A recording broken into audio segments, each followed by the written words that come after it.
The next argument that we're going to cover is a modern one that Muslims have started proffering in the 20th century, and that is that the Quran has advanced science in it that Muhammad couldn't possibly have known about himself.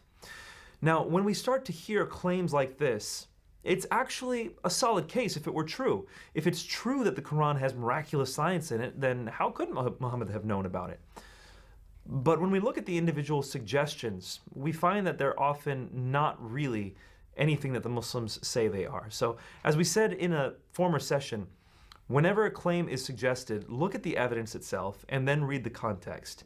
And I have found that in each of these cases, when we do that, we find that these are not actually scientific, miraculous statements, but we're reading into the Quranic text some kind of science that we now know about, and the Quran isn't saying anything about it. When the Quran does speak about science, though, it is often wrong. For example, the Quran says that sperm is produced between a man's backbone and his ribs. No, it's not. It's not produced there. That was an idea that was passed around in Greek thought that made its way into Arabic thought. The Quran is just wrong about that.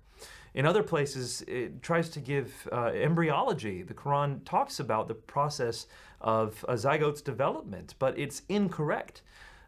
As a student of medicine, I know, for example, that two things in the body form at the same time. From the mesoderm, one of the embryonic layers of a zygote, comes both bones and muscle at the same time. But the Quran suggests that bones come first and then muscle. So it's wrong. So oftentimes the Quran is wrong about its science, and where Muslims say that it has some scientific miracle, it's often being read into the text.